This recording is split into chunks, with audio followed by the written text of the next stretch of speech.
미국에서 가장 사랑받은 미스터리 매거진 알프리드 히치콕 AHMM, 이 작품에 실렸던 작품 가운데 지난 50년 동안 가장 많은 사랑을 받았던 대표작들만을 묶은 책이 있습니다.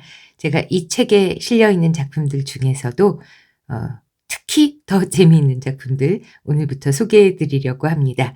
범죄와 서스펜스의 50년, 미스터리 소설의 정수를 한눈에 본다.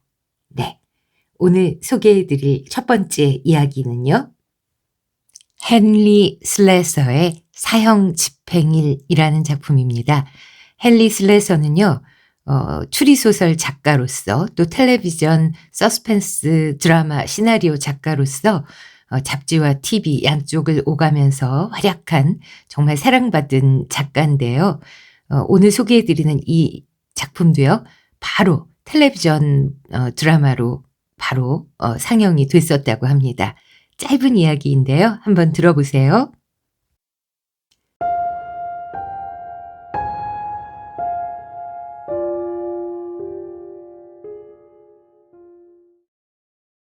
헨리 슬래서 추리소설 사형 집행일. 배심 원장이 일어서서 판결 내용을 읽을 때 검사 워런 셀비는 유죄 판결을 마치 자기의 공적에 대한 표창장 내용이라도 되는 듯 들었다. 배심 원장의 엄숙한 목소리가 법정 의자에 다 타버린 성냥처럼 쪼그라들어 앉아있는 피고에 대한 선고가 아니라 셀비 자신의 탁월함에 대한 칭찬처럼 들렸다. 자, 기소된 대로 유죄를 선고. 아니지. 워런 셀비는 의기양양하게 이렇게 생각했다. 내가 입증한 대로 유죄를 선고하는 거겠지. 한순간 판사의 우울한 눈이 셀비의 눈과 마주쳤다. 판사석에 앉은 노인은 검사 셀비의 눈에서 환희의 빛을 보고 충격을 받은 듯 했다. 그러나 셀비는 행복감, 성취감, 최초로 따낸 중형 판결에 대한 만족감을 도무지 감출 수가 없었다. 셀비는 얼른 서류를 정리해 담았다. 갸름한 갈색 얼굴에서 금방이라도 웃음이 터져나올 듯 했지만 근엄하게 입을 꾹 다물려고 애썼다. 셀비는 옆구리에 서류 가방을 끼고 돌아섰다. 방청객들이 웅성거렸다. 실례합니다. 셀비는 나지막이 말하며 사람들을 제치고 출구로 나갔다. 이제는 머릿속에 부인 도린 생각뿐이었다. 도린의 얼굴을 떠올려 보려 했다. 시시각각 변하는 다양한 기분에 따라 단단히 오므라들기도 하고 녹을 듯이 부드러워지기도 하는 빨간 도린의 입술을 생각했다. 이 기쁜 소식을 들으면 도린은 어떤 표정을 지을까? 부드러운 몸을 끌어안으면 그녀의 팔이 내 몸을 감싸면 어떤 기분일까? 그러나 이런 상상은 오래가지 못했다. 그와 눈을 마주치려는 사람들, 축하한다고 악수를 건네려는 사람들이 잔뜩 모여 있었다. 지방검사 가스는 새끼 사자의 무용을 인정하는 어미 사자처럼 고개를 끄덕였다. 지방검사보 벤스는 반쯤 웃음을 지었다. 자기 바로 아랫사람이 스포트라이트를 받는 게 즐겁지만은 않은 듯 했다. 기자, 사진 기자들이 한마디 해달라, 포즈를 취해달라 하면서 달려들었다. 예전 같으면 이것만으로 충분했을 거였다. 멋지게 범죄를 입증한 검사를 향한 존경심을 품고 벌떼처럼 달려드는 사람들. 하지만 지금은 도린이 있었다. 도린 생각을 하자 승리의 전장에서 벗어나 더 조용하고 더 큰 만족감을 주는 보상을 받으러 어서 빨리 집으로 가고 싶었다. 그러나 쉽게 탈출할 수가 없었다. 가슨이 팔을 잡아 길모퉁이에 세워둔 회색 차로 끌고 갔다. 기분이 어때? 차가 출발하자 가슨이 웃으며 셀비의 무릎을 쿡 찔렀다. 아주 좋아요. 셀비가 겸손을 가장하며 조용히 말했다. 하지만 저 혼자 영광을 독차지할 수는 없죠. 검사님이 도와주셔서 된 거예요. 진심은 아니겠지. 가슨이 눈을 찡긋했다. 공판 내내 자네를 지켜봤어. 피맛을 보고 복수의 칼을 갈더군. 자네가 그 사람을 사형대에 올린 거야. 내가 아니고. 그런 말 마세요. 셀비가 날카롭게 말했다. 누가 봐도 유죄라는 거 아시잖아요. 증거가 확실했어요. 배심원단은 그런 판결을 내릴 수밖에 없었죠. 그렇지. 그런 식으로 몰고 가면 그런 판결을 내릴 수밖에 없지. 솔직히 그렇잖아, 워런. 다른 검사였다면 다른 결과가 나왔을 수도 있어. 잘했다고 인정할 건 인정해야지. 셀비는 더 이상 웃음을 감출 수가 없었다. 길고 턱이 뾰족한 얼굴이 환하게 빛났다. 날카로운 인상이 웃음으로 느슨해지자 마음도 편안해졌다. 셀비는 푹신한 좌석에 몸을 기댔다. 그럴지도 모르죠. 하지만 전 그 사람이 유죄라고 생각했고 다른 사람들에게도 확신을 주려고 했던 거예요. 빤한 증거가 있어야만 되는 건 아니잖아요. 그런 건 로스쿨에서나 하는 얘기고 어떨 때는 그저 그 느낌으로. 그렇지. 지방검사는 창밖으로 고개를 돌렸다. 그건 그렇고 새색 씨는 잘 계신가? 네. 도리는 잘 있어요. 잘 됐군. 사랑스러운 여자야. 당신의 도린 말이야. 셀비가 아파트에 들어섰을 때 도리는 소파에 누워 있었다. 개선 장군처럼 집에 들어서는 광경을 미리 상상해 보았지만 도린이 이런 모습일지는 미처 상상하지 못했다. 셀비는 도린에게 다가갔고 도린은 셀비가 자기를 끌어안을 수 있게 몸을 살짝 일으켰다. 셀비가 말했다. 소식 들었어? 재판 소식 말이야. 라디오로 들었어. 그래? 그게 무슨 뜻인지 알아? 유죄 판결을 받아냈다고, 처음으로. 그것도 엄청나게 중대한 사건에서. 난 이제 더 이상 풋내기가 아니야, 도린. 그 남자는 어떻게 되는 거야? 셀비는 도린의 지금 기분이 어떨까 가늠해 보려 애쓰며 눈을 꿈뻑거렸다. 사형이 선고됐어. 자기 아내를 죽였으니 그 정도는 받아야지. 그냥 궁금해서 물어본 거야. 도리는 셀비의 어깨에 얼굴을 기댔다. 내가 하는 일에서 죽음은 피할 수 없어. 당신도 잘 알잖아. 그걸 가지고 날 비난하진 않겠지? 도리는 셀비를 살짝 밀어냈다. 화를 낼까 말까 고민하는 것 같았다. 그러더니 얼른 셀비를 꼭 끌어안았다. 셀비의 귓가에 도린의 숨소리가 뜨겁고 가쁘게 들렸다. 두 사람은 축하를 시작했다. 가까운 사람들을 만나 어둑한 식당에서 조용하고 눈에 띄지 않게 축하했다. 이런 상황에서 대놓고 즐거워하는 건 현명한 일이 아니었다. 머리 로드먼이 사형 선고를 받은 날 저녁, 두 사람은 집에서 손으로 따뜻하게 데운 브랜디를 커다란 잔으로 마셨다.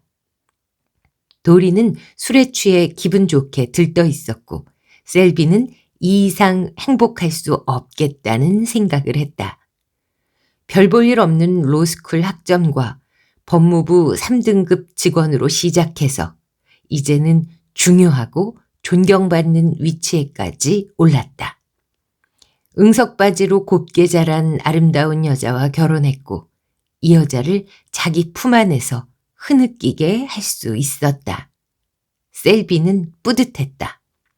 머리 로드먼이 자기에게 준 기회 덕분이었다.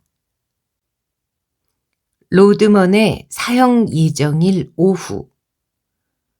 구부정하고 머리가 반백인 남자가 기름때 전 모자를 쓰고 셀비 앞에 나타났다. 남자는 모자를 깊숙이 눌러쓰고 더러운 트위드 코트 주머니에 손을 찌른 채로 구멍가게에서 걸어 나왔다. 얼굴에는 희끗희끗한 수염 자국이 있었다. 실례합니다. 잠깐 얘기 좀 할 수 있을까요? 셀비는 남자를 돌아보고 잔돈이 있나 주머니를 뒤졌다. 아니요, 구걸하는 게 아닙니다. 셀비 씨, 당신하고 얘기를 하고 싶습니다. 나를 알아요? 예, 알죠. 신문에서 전부 읽었습니다. 셀비의 굳은 표정이 누그러졌다. 아하, 지금 바빠서요. 약속이 있어서. 중요한 일입니다, 셀비 씨. 정말로요. 잠깐만 시간 좀 내주실 수 없습니까?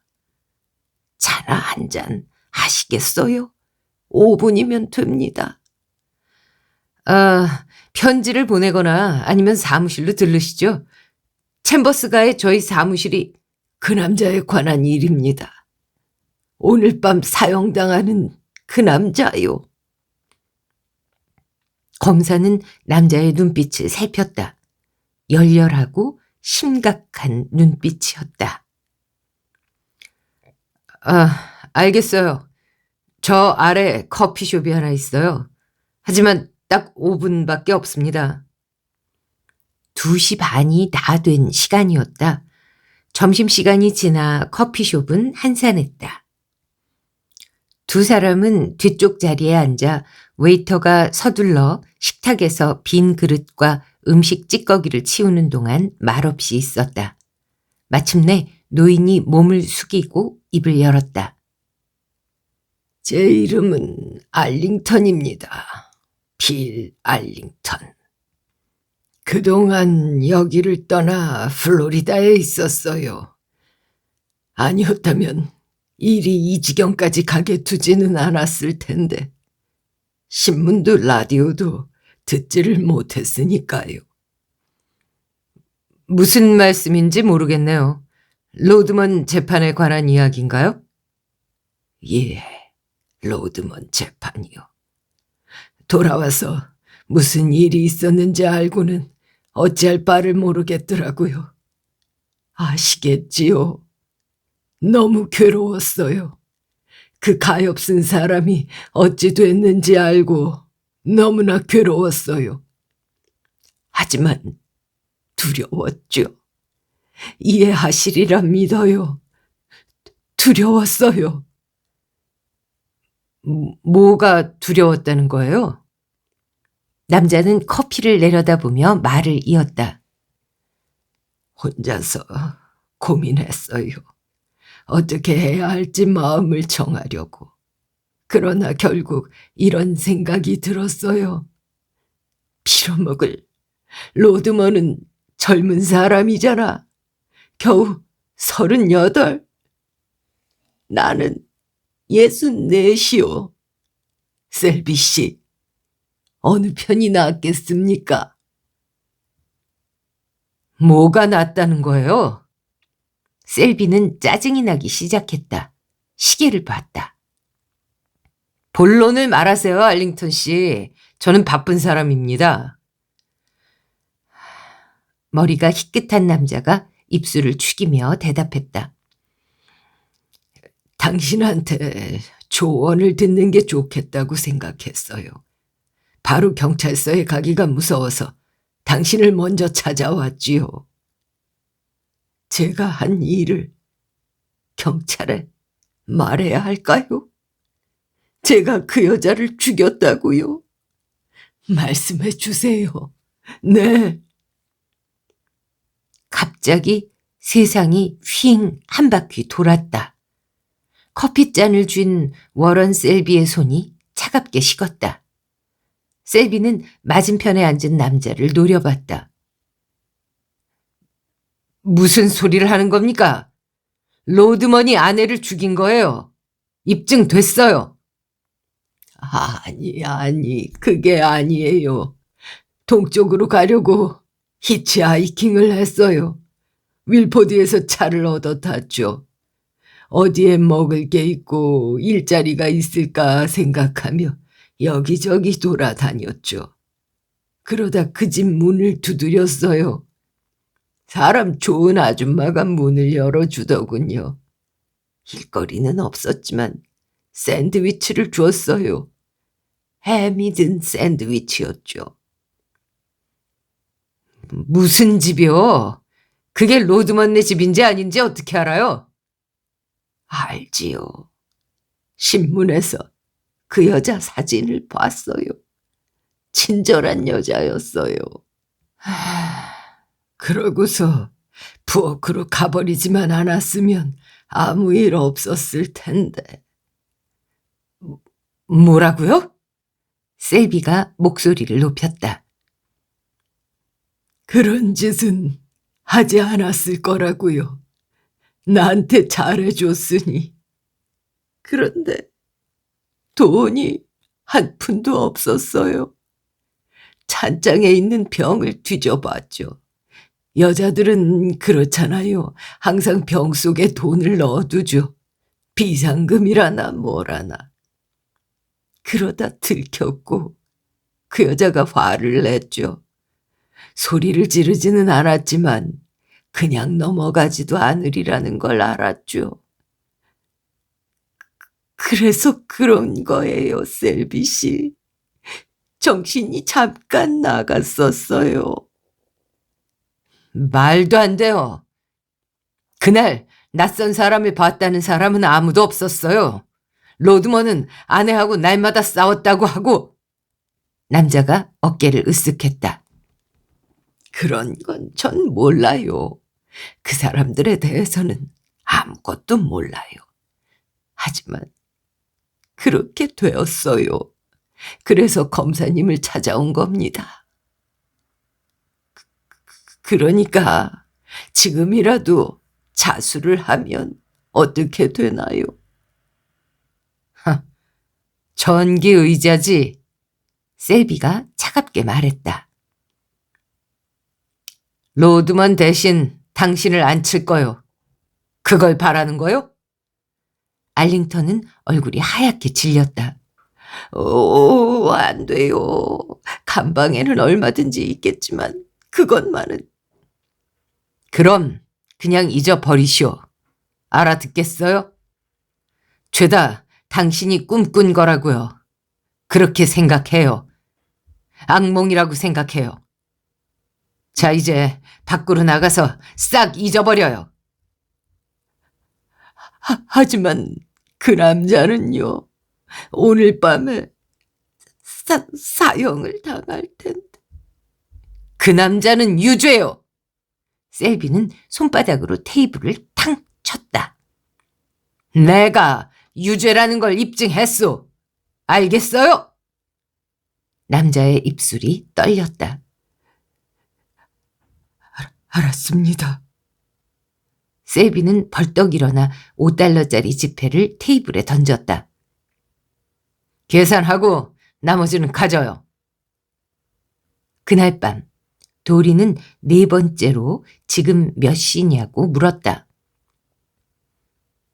11시. 셀비가 뚱하게 대답했다. 1시간 남았네. 도리는 소파 쿠션에 몸을 묻었다. 지금 기분이 어떨까? 그만해. 오늘 왜 이렇게 예민해? 내 할 일은 끝났어, 도린. 벌써 여러 번 말했잖아. 이제 나라에서 할 일을 하는 거라고.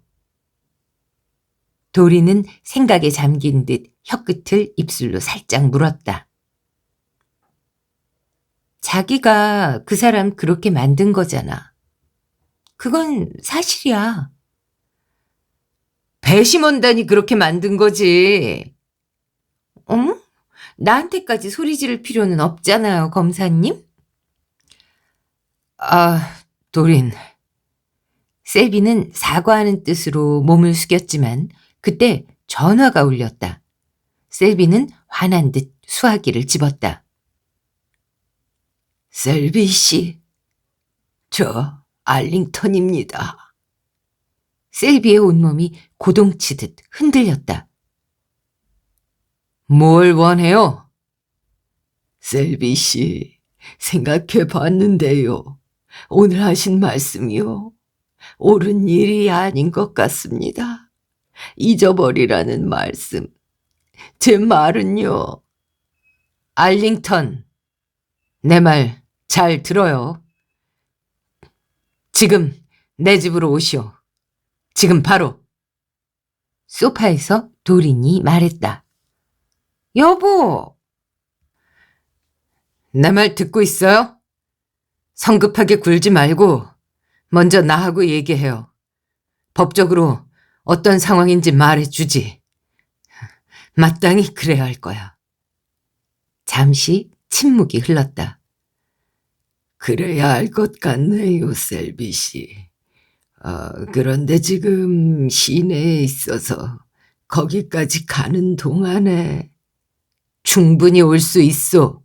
IRT 지하철을 타고 86번가에서 내려요. 셀비가 전화를 끊었을 때 도린이 일어서 있었다. 도린, 잠깐만. 미안해. 이 사람은 내가 다루는 사건의 중요한 증인이야. 지금 아니면 볼 수가 없어. 맘대로 해. 도린은 침실로 들어갔다. 문이 쿵 닫혔다. 잠시 동안 정적이 감돌았다. 도린이 문을 잠그는 소리가 들렸다. 셀비는 아내의 태도에 소리 없이 욕설을 내뱉고 바 쪽으로 천천히 걸어갔다. 알링턴이 초인종을 울렸을 때는 셀비는 버번 위스키 한 병을 거의 다 마신 상태였다. 사치스러운 아파트 안에서 알링턴의 떼투성이 모자와 코트가 더 더러워 보였다. 알링턴은 모자와 코트를 벗고 기가 죽은 듯 주위를 둘러보았다. 45분밖에 안 남았어요. 어떻게든 해야 해요, 셀비 씨. 뭘 해야 할지는 알아요. 한잔하면서 얘기 좀 하자고요. 그러면 안 되는데. 그러나 남자의 눈은 이미 셀비의 손에 들린 병에 꽂혀 있었다. 검사는 환하게 웃었다. 11시 반, 알링턴의 목소리는 걸쭉하고 탁했고 눈빛은 흐렸으며 로드먼에 대한 걱정도 잊은 듯 했다. 셀비는 손님 잔을 계속 채워주었다. 노인은 주절되기 시작했다. 어린 시절, 괜찮았던 한때의 지나간 시절, 자기를 해코지한 사람들에 대한 욕설. 잠시 뒤 텁수룩한 머리가 기우뚱해졌고 눈꺼풀이 자꾸 내려앉았다. 그런데 벽시계가 울리는 소리에 노인은 선잠에서 깨버렸다. 무슨 소리야? 시계 소리예요. 셀비가 웃음을 지었다. 시계. 몇 시예요, 지금? 몇 시? 12시요, 알링턴 씨. 이제 걱정하실 필요 없습니다. 로드먼은 벌써 죄의 대가를 치렀어요. 안 돼요.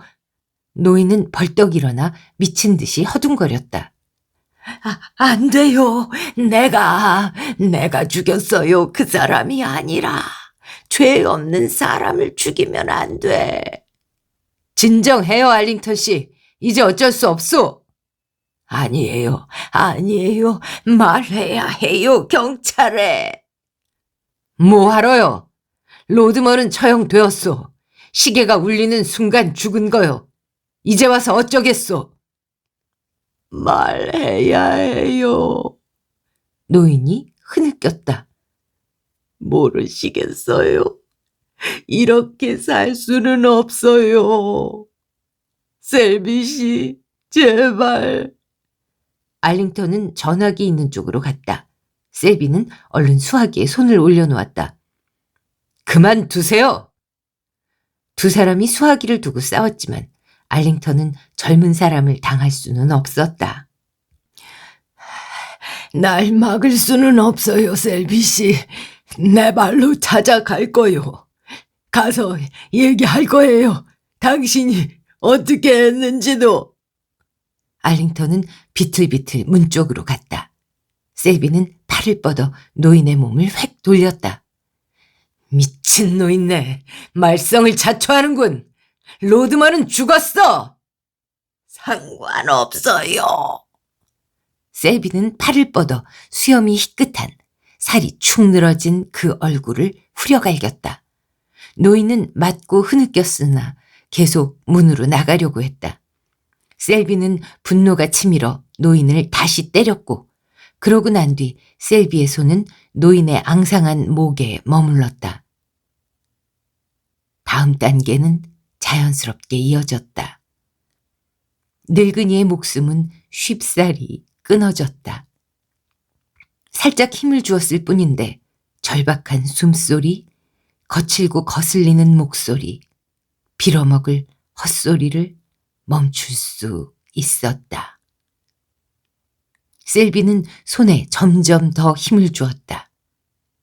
그러고는 손을 놓았다.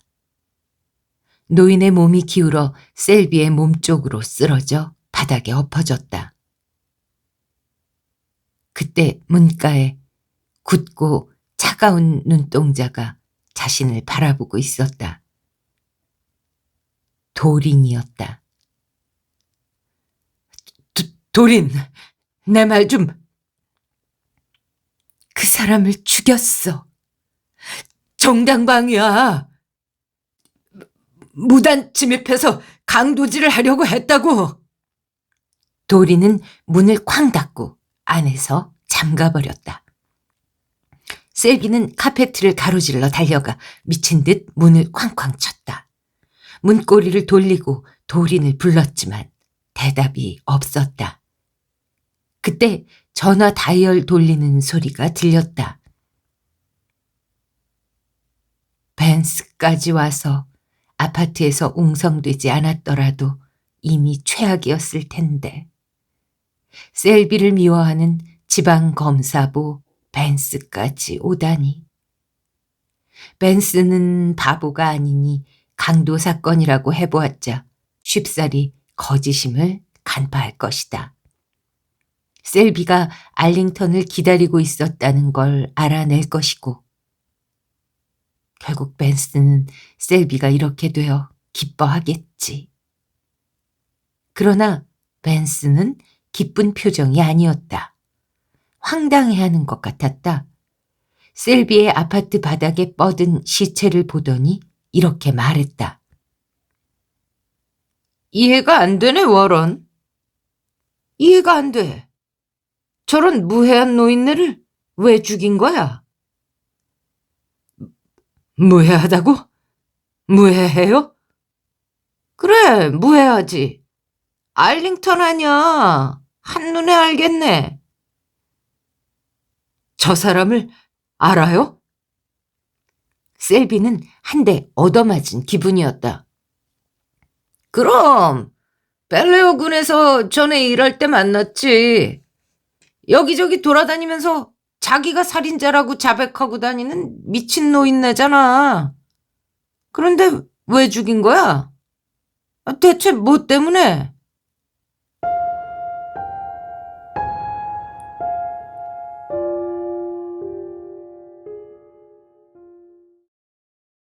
네, 헨리 슬래서의 사형 집행일.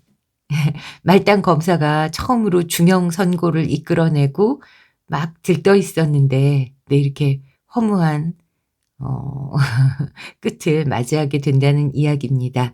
너무 짧아서 아쉬우시죠? 그래서 또 재미난 짤막한 이야기 하나 준비했습니다. 바로 이어드릴게요.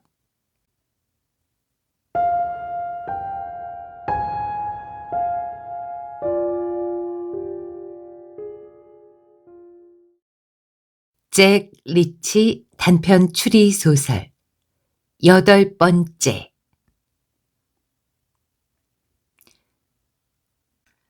시속 130km 정도로 달리고 있었지만 길이 길고 곧게 뻗어 있어 별로 속도감이 느껴지지 않았다.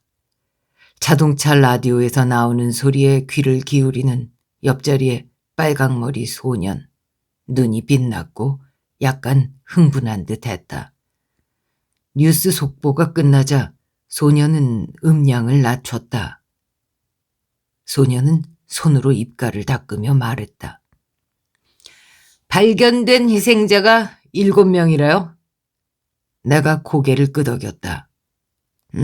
나도 들었어.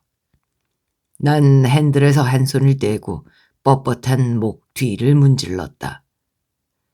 소년은 내 행동을 지켜보더니 장난기 어린 웃음을 지었다. 아저씨 불안하세요? 나는 소년을 보고 눈을 꿈뻑였다. 아니, 왜?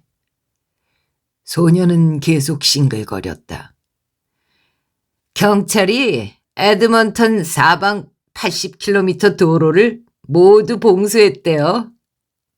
들었어. 그렇게 호락호락 잡히지 않을 거예요. 나는 소년의 무릎 위에 있는 지퍼 달린 가방을 흘끗 보았다. 멀리 가나? 소년은 어깨를 으쓱했다. 몰라요. 소년은 평균보다 키가 약간 작았고 몸집도 작았다. 17살 정도 되어 보였지만 얼굴이 동안이라 실제 나이는 5살쯤 더 먹었을 수도 있을 것 같았다. 소년은 손바닥을 바지에 문질렀다. 왜 그런 짓을 했을지 생각해 봤어요? 나는 길에서 눈을 떼지 않았다. 아니. 소년은 입술을 죽였다. 너무 몰아댔을지 몰라요. 평생 누군가가 이래라 저래라 계속 몰아댄 거예요. 너무 압박을 많이 받은 거죠. 소년은 앞을 바라봤다. 그래서 폭발한 거예요. 그 이상은 견딜 수가 없어서 무너져 버렸죠. 나는 가속 페달에서 발을 뗐다. 소년이 나를 돌아봤다. 왜 속도를 줄여요? 기름이 없어. 60km 만에 처음으로 주유소가 나왔는데 다른 주유소가 나오려면 또 그만큼 가야 할지 몰라. 난 도로에서 벗어나 주유기 옆에 차를 세웠다. 늑수그레한 남자가 운전석으로 다가왔다. 가득 주유하고 엔진 오일 좀 봐주세요. 소년은 주유소를 살폈다. 조그만 건물이었다. 끝없는 밀밭 사이에 홀로 서 있는 건물이었다. 창문에는 먼지가 잔뜩 껴 있었다. 안쪽에 공중전화가 언뜻 보였다. 소년이 한쪽 다리를 흔들었다. 노인네가 느려 터졌네요. 기다리는 거 딱 질색인데요. 노인이 자동차 보닛을 열고 오일을 확인했다. 저렇게 늙은 사람이 왜 살고 싶을까요? 응? 그냥 죽는 편이 나을 텐데. 나는 담배에 불을 붙였다. 저 사람은 그렇게 생각하지 않을 거야. 소년의 눈은 주유소 건물로 돌아갔다. 소년이 웃었다. 안에 전화기가 있나요? 전화하고 싶으세요? 나는 담배 연기를 내뿜었다. 아니. 노인이 거스름돈을 가지고 돌아왔을 때 소년은 창 쪽으로 몸을 기울였다.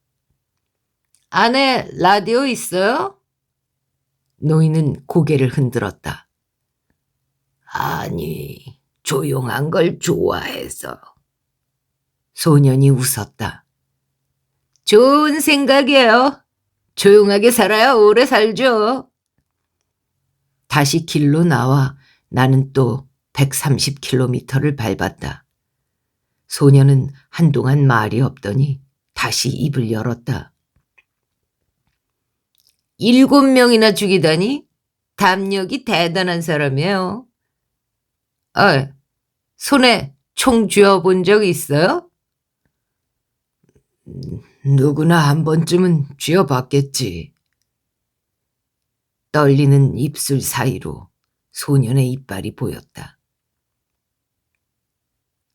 사람한테 겨눠본 적도 있어요? 나는 소년을 흘끗 봤다. 소년의 눈이 빛났다. 다른 사람이 날 두려워하게 만드는 건 기분 좋죠. 총이 있으면 더 이상 작은 존재가 아니에요. 그렇지. 꼬마가 아니지. 소년이 약간 얼굴을 붉혔다. 세상에서 가장 센 사람이 되는 거지. 다른 사람도 총을 가지지만 않았다면. 내가 말했다. 사람을 죽이려면 엄청난 배짱이 있어야 해요. 소년이 말했다. 사람들은 그걸 모르죠. 희생자 가운데 5살 난 아이도 있었어.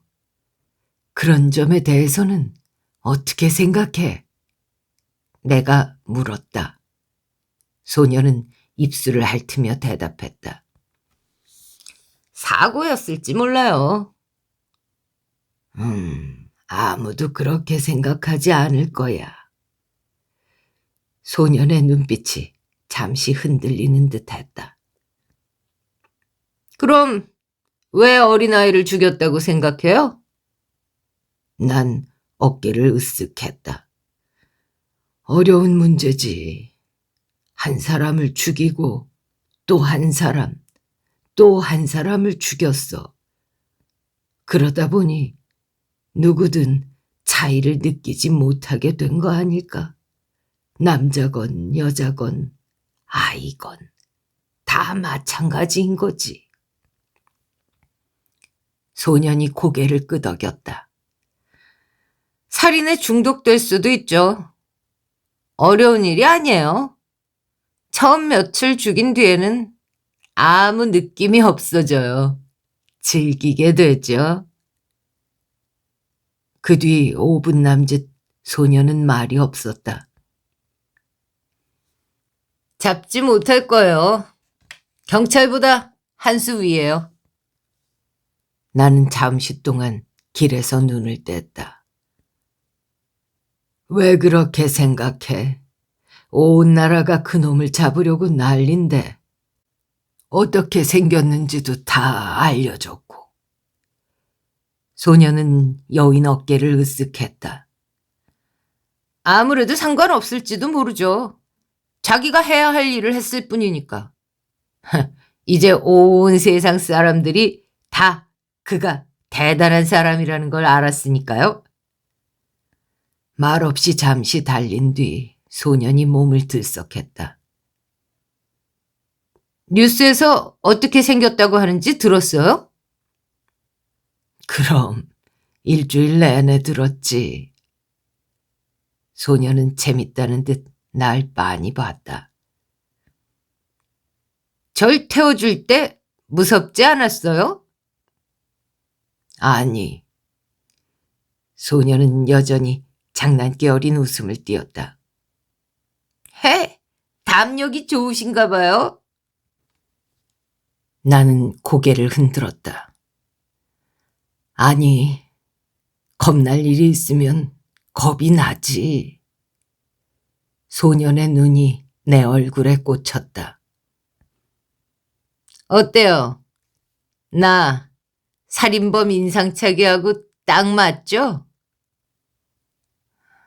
그렇군. 눈앞에 길이 쭉 뻗어 있었고 길 양쪽에는 들판 말고 아무것도 없었다. 집 한 채도 나무 한 그루도 없었다. 소년이 킬킬 웃었다. 나는 살인범하고 인상착의가 똑같아요. 모든 사람들이 날 두려워해요. 하, 재밌어요. 재미있었다니 다행이군. 지난 이틀 동안 이 도로에서만 3번이나 경찰한테 잡혔어요. 살인범만큼이나 유명해졌죠. 그래, 앞으로 더 유명해질 거야. 이 도로에서 널 만나리라고 생각했지. 나는 속도를 늦췄다. 나는 어때? 나도 인상착의에 맞지 않아? 소녀는 비웃었다. 아니요. 밤색머리잖아요. 범인은 나처럼 빨간 머리라고요. 내가 웃음을 지었다. 염색했을 수도 있지. 무슨 일이 일어날지 깨닫자 소년의 눈이 휘둥그레졌다. 자기가 8번째가 되리라는 것.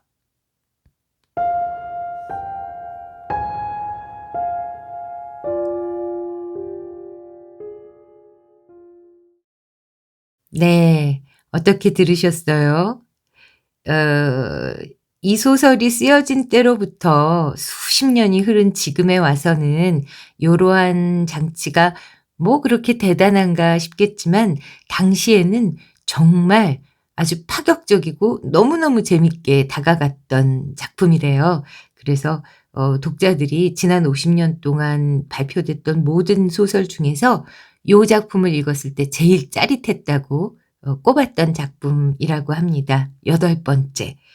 혹시 재미가 없으셨다면 이건 완전히 안잡이 책임입니다. 그러니까 이 트럭 운전수가 히치하이킹한 소년을 태워준 거잖아요. 그래서 이 택시기사가 좀 택시기사가 아니라 트럭 운전사가 이렇게 좀 소년이 연쇄살인마, 방송에서 나오는 연쇄살인마와 인상착의가 같고 그래서 굉장히 긴장하고 무서워하는데 어머 알고 보니 이 사람이 진짜 연쇄살인마였네 하는 반전을 줘야 되는 건데 제가 이게 낭독을 부족하게 해서 재미가 없으셨던 거라는 점을 작가를 대신해서 사과를 드리겠습니다. 그래도 들어줄만 했다 하신다면 좋아요, 구독 부탁드리겠습니다. 네, 새해 복 많이 받으시길 바라면서 이만 물러가겠습니다. 감사합니다.